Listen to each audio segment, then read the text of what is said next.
It feels really amazing to be reprising this role. Aloy is such a rich and interesting character. I think I really got into a rhythm with her, and sort of now I know where she sits and I know how to access her. Putting her in this new context, she's learned so much about herself from the first game and about the world, and now she has to step into this new role with different stakes. It's a bit of a balancing act in terms of you want her to feel like the same Aloy, but also a lot has changed. That's not exactly a denial, Sylens. Take it any way you want. Aloy and Sylens' relationship is so fun because it's so adversarial. They kind of need each other. So there is this really fun push and pull, which is I hate this guy, but I need this guy. I've had challenges of my own these past 6 months, Aloy. The difference is I've made progress. I love playing characters that are super smart and super complex psychologically. Playing a character that's got a lot of mystery to it or layers to it, for me, I think that's kind of the actor's dream. Sylens is such an egomaniac when it comes to his intellect. He rarely thinks of anyone as being his equal. In some ways, coming back to the role was like having to learn the psychology and the rhythm of the character all over again. And that way, it was a challenge. But by the same token, being part of a game that has such a fascinating world and tells such a cool story, being able to do it again, it's just great. Let's see how this thing likes the taste of metal! Kotallo is a warrior who has kind of had his life turned upside down and finds himself, when he encounters Aloy, at a point of real crisis. The Tenakth as a people have found themselves separated into 3 major clans. Kotallo's chief has come to a vision of a better future where the tribes, instead of constantly fighting against each other, come together in a form of peace so that everyone can live together. Kotallo's primary mission is to champion his chief's cause and see if he can rally the tribes together.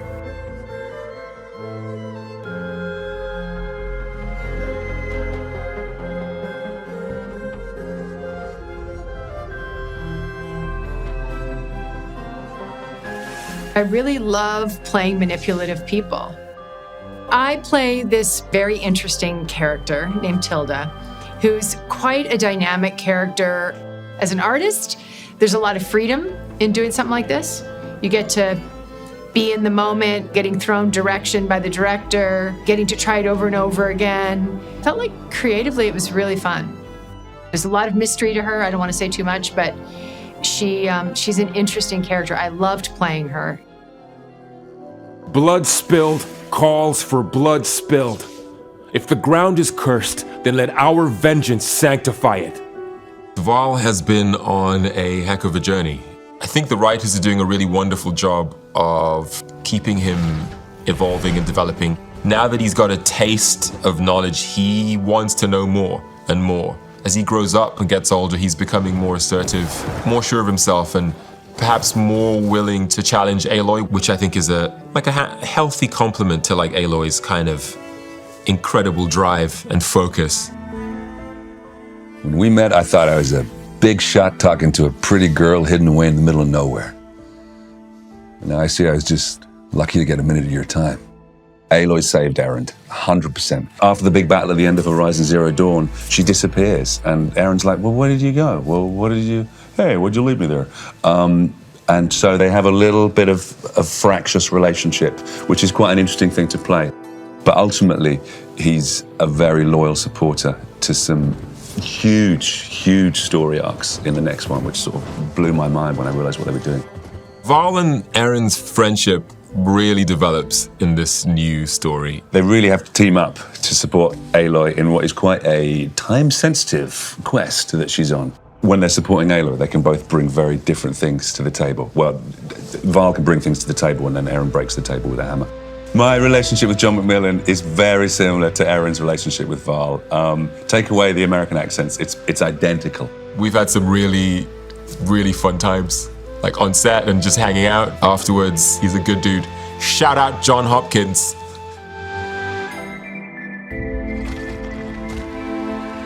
Our cast has expanded in this game, and we've gotten to do a lot of work together on the stage, which has been awesome. We had a shoot recently that had 10 people, which is the most I've ever worked with on a stage. When you get to go into what we call the volume, the big grey room with all the cameras where you're wearing the little tight grey suits covered in dots, it is such a privilege because you really get to look the other actor in the eye. There's something about like being in the same space, and the way that someone can perform something that gets under your skin or whatever and bring something out in you that you didn't anticipate it's always so fun. It's much more like a theatrical performance in that we're all kind of keeping the ball up in the air together. It shows in the work that ends up on screen as well because it feels much more embedded.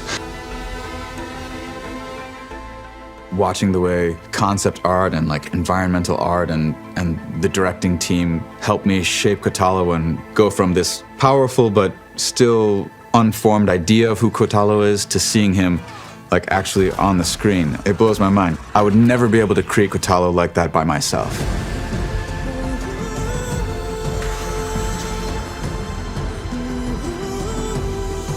I think that fans are going to be blown away by Horizon Forbidden West. I'm really intrigued to experience his fans' reaction, not so much to who Sylens is, but what's he gonna do next? The story really interested me. I think it's a fascinating journey to go on. I'm interested to see how people react to Aloy and this version of her story and the sort of stuff that comes up over the course of the game. As a fan, I'm super excited because the creatures are just gonna get crazier, the enemies get gnarlier, the world is beautiful and bigger. I mean, I'm super biased. I like Kotallo a lot. And I really hope other people do too. It's staggering what they're able to do on the next generation of consoles. To go back to those worlds rendered as they are now on these new console is breathtakingly beautiful. I'm also just excited to play it when it comes out.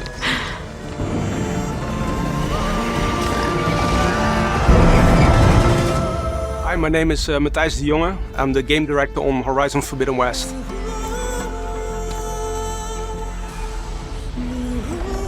Horizon Forbidden West is an open-world action RPG that takes place in the distant future. And you play as Aloy, a hunter of the Nora tribe, who is on an epic quest to solve mysteries and secrets that will change her life forever. The title Forbidden West actually refers to a mysterious new frontier that stretches from Utah in the USA all the way to the Pacific Ocean in the West. So ever since the first game, we really wanted to make a world that is so beautiful that you just want to be there. And with the additional power of the PlayStation 5, we can make that world even more detailed and more vibrant and more immersive. With the PS5's SSD, there will be virtually no loading screens. So in an open world game like Horizon Forbidden West, if you open up the map and fast travel from one end to the other, restarting from a checkpoint will be super fast. And when you boot up the game, you're right there in the action. As Aloy travels into the Forbidden West, she discovers stunning valleys, deserts and ruined cities full of iconic landmarks. For the sequel, we wanted to go wider and deeper, so the map is a bit bigger, but we also wanted to let players discover what lies hidden beneath the surface of lakes and rivers. The landscapes may be stunning, but danger lurks in every corner in the Forbidden West. It is home to a large variety of machines. Shell snappers that guard the shores and swamps, snapmaws that hunt the waterways, and sunwings that patrol the skies. Players will discover dozens of new machines as they explore the Forbidden West, and each of these machines has to be scanned and studied in order to fight them effectively. The Forbidden West is also home to new tribes, and some of them are peaceful and others are hostile, and one of these hostile tribes has discovered the knowledge of how to override machines and use them as beasts of war in combat. One of the bigger machines is the mammoth-like Tremor Tusk. It's loaded with weapons and heavy-plated armor, and it's already dangerous when you encounter it in the wilds, but when it's specially outfitted by the tribes, it's even more dangerous. The Forbidden West harbors an even greater challenge, that's a collapsing biosphere. A red blight infects the lands, is choking wildlife and starving animals and tribes. And the weather has spiraled out of control, generating massive supercell storms that flood canyons and fields. Aloy will have to go to great lengths in order to save this world. As the game is built and designed on mystery, we don't want to spoil all the surprises today. We have been working very hard in order to create a worthy sequel, one that will hopefully appeal to all the fans, but also newcomers to the franchise.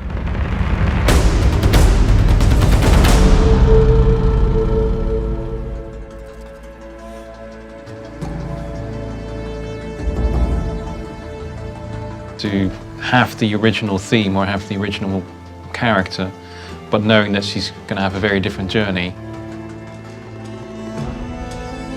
That was a big part for me, is knowing part of the story in that things are not all great.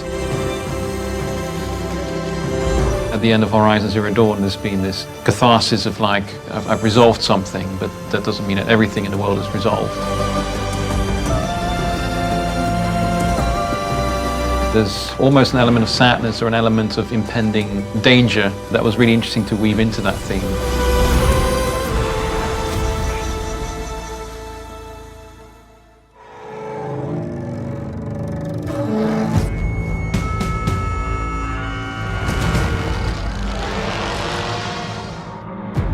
My challenge in the beginning was more or less just making a new musical history.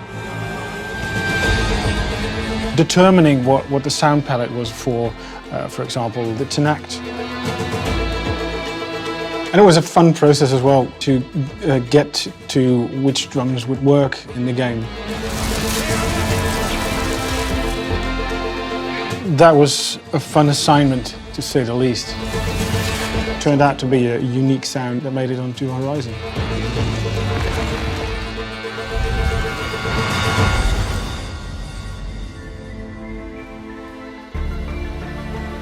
We came at it as, imagine if we lived in that world and we found this instrument but we didn't know how you played it, what would you do?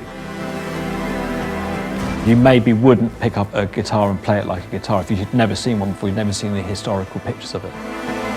You can play instruments without completely changing the sound, but you can play them in a different way. Setting up a rhythmic delay and using a guitar as a kind of more of a percussion instrument rather than as a lead. Using a volume pedal to take off all the attack. You can still play the chords that a guitarist can play on a guitar, but you get this completely otherworldly kind of sound.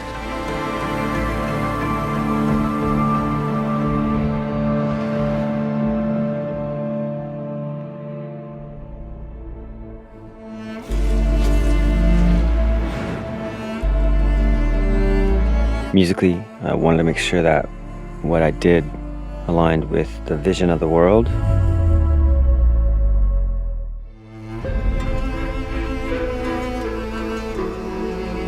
I was just expanding on the world that you guys had created already, and that was a great challenge. There's a certain point where I get goosebumps. There's the goosebumps at the start of the project where you're excited but you're also nervous, but then there's the goosebumps at the end where you realize this is something special. This has all the DNA to be something really special.